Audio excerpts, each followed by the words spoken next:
नमस्कार मैत्रिणींनो, माझ्या यूट्यूब चॅनलमध्ये तुमचे स्वागत आहे। आज आपण जाणून घेणार आहोत रोजची देवपूजा शक्य नाही तर मग काय करावे। शेवटपर्यंत व्हिडिओ नक्की पहा। आजचं जीवन वेगवान झालं आहे। कामाची धावपळ, जबाबदाऱ्या, वेळेची कमतरता, मानसिक ताण, आरोग्याच्या अडचणी ह्या सगळ्यात अनेक श्रद्धाळू लोकांच्या मनात एक प्रश्न सतत येतो, रोजची देवपूजा जमत नाही याचं पाप तर लागणार नाही ना। हा प्रश्न जितका साधा वाटतो तितका तो खोल आहे, कारण तो आपल्या श्रद्धेची, अपराधा भावनेशी आणि आध्यात्मिक समजुतीची जोडलेला आहे। देवपूजा खरा अर्थ आपण सर्वप्रथम एक गोष्ट समजून घेतली पाहिजे। देवपूजा म्हणजेच काय? फूल, हार, धूप, दीप, अगरबत्ती, मंत्र, आरती हे देवपूजेची बाह्य साधन आहेत, पण देवपूजेचा खरा अर्थ म्हणजे देवाशी जोडले पण देवाला आपली पूजा नको असते का? देवाला आपलं मन हवं असतं। जर देव फक्त विधीने प्रसन्न होत असता तर गरीब, आजारी, कष्टकरी मनुष्य कधीच देवाच्या जवळ पोहोचला नसता।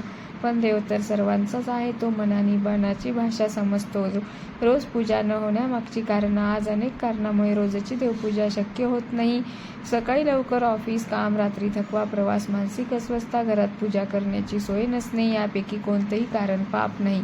देव आपल्यापेक्षा जास्त समजूतदार आहे। पूजा आणि अपराध भावना। अनेक लोक पूजा न झाल्यामुळे स्वतःला दोष देतात। आज देवपूजा राहिली, देव रागवेल, माझी श्रद्धा कमी झाली का, हा अपराध भावना स्वतःच एक अडसर बनतो।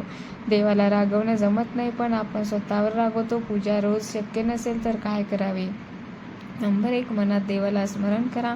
देवाला आठवण्यासाठी देवघर लागत नाही। चालताना, काम करताना, झोपण्याआधी मनात एकदा देव म्हणणं पुरेसं आहे। हे देव, आज पूजा जमली नाही तर तू माझ्या मनात आहेस। हे क्षण देवपूजे इतकाच पवित्र असतो। नंबर 2, नामस्मरण करा। नामस्मरण ही सर्वात सोपी आणि प्रभावी साधन आहे। राम, कृष्ण, विठ्ठल, स्वामी समर्थ, दत्त, शिव, ज्यांच्याशी मन जुळलं त्यांचं नाव घ्या।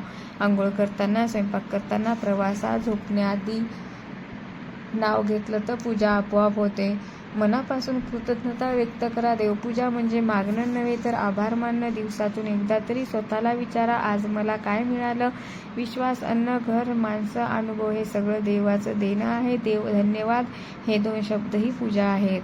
नंबर 4, कर्मालाच पूजा माना। आपण जे काम प्रामाणिकपणे करतो, जिथे आपलं कर्तव्य चोखपणे बजावतो तेच देवपूजा आहे। आईचं मुलासाठी कष्ट करणं, शेतकऱ्याचं शेतात राबणं, कामगाराचं प्रामाणिक श्रम करणं ही सगळी कर्मपूजा आहे। आठवड्यातून किंवा महिन्यातून एकदा सविस्तर पूजा करा। रोज शक्य नसेल तर आठवड्यातून एकदा किंवा सणासुदीला किंवा मन शांत असेल तेव्हा मनापासून पूजा करा। देवाला वेळेची गणित मोजता येत नाही, त्याला भावना कळतात।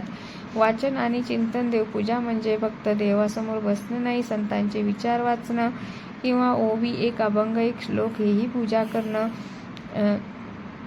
तुकाराम, ज्ञानेश्वर, रामदास, एकनाथ यांचे शब्द मनात उतरले की देव जवळ येतो।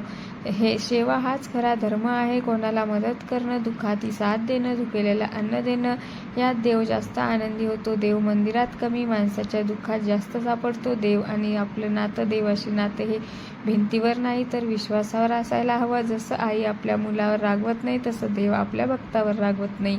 पूजा राहिली तरी नातं तुटत नाही। श्रद्धा म्हणजे काय? श्रद्धा म्हणजे रोज पूजा करणं नव्हे, मोठे विधी करणं नव्हे। श्रद्धा म्हणजे देव आहे आणि तो माझ्यासोबत आहे हा विश्वास।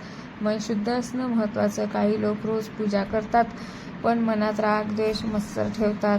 जर काही लोक पूजा करत नाहीत पण मन स्वच्छ ठेवतात। देव दुसऱ्यांच्या मनात काय आहे ते पाहतो, आपण किती वेळ पूजा केली ते नाही। रोजची देवपूजा शक्य नसेल तर स्वतःला दोष देऊ नका। देवाशी नातं हे नियमाचं नसून भावनाचं आहे। मनात देव ठेवा, नाम घ्या, प्रामाणिक जगा, माणुसकी जपा। इतकं केलं तरी देव तुमच्यापासून दूर जाणार नाही, कारण देव देवळात नाही तर तो तुमच्या मनात आहे। जर तुम्हाला व्हिडिओ आवडला असेल तर लाईक, शेअर, सबस्क्राईब करा आणि कमेंट करायला विसरू नका। कमेंटमध्ये लिहा श्री स्वामी समर्थ, हर हर महादेव, रामकृष्ण हरी, जय जय स्वामी समर्थ, श्री स्वामी।